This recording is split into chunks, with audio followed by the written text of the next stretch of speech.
सरकारले यति बेला गर्नुपर्ने काम गरिरहेको छैन। सरकारको ध्यान जनताप्रतिको जिम्मेवारी पुरा गर्नेतिर छैन। वास्तवमा यति बेला भूकम्प प्रभावित क्षेत्रका जनताले राहत पाएका छैनन्। बाढी पीडितहरूले चाहिँ राहत पाएका छैनन्।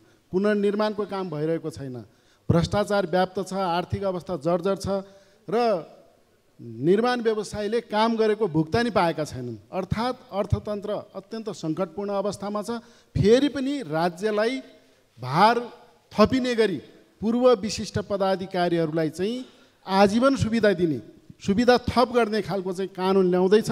यो आपत्तिजनक छ।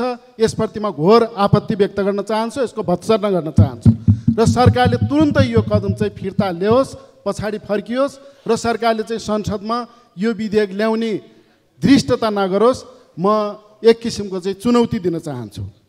सभामुख महोदय, यसरी चाहिँ यो पूर्व विशिष्ट पदाधिकारीलाई सेवा सुविधा बढाउने, कुनै व्यक्ति एकपटक निर्वाचित भयो भने एउटा पदमा गयो भने आजीवन जिन्दगीभरि उसले चाहिँ सुविधा पाउनुपर्ने यो सरकारी जागिरको पेन्सन जस्तो राजनीतिलाई बनाउन हुँदैन। राजनीति सेवा हो।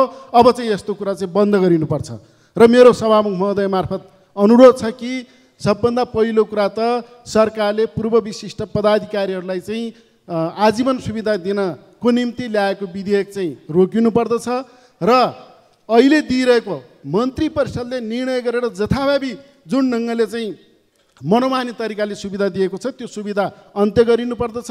बरु वर्तमान पदाधिकारीहरू, वर्तमान राज्यबाट चाहिँ सुविधा लिने व्यक्तिहरूको पनि सुविधा घटाउने बेला हो। यो त सङ्कटको बेला हो।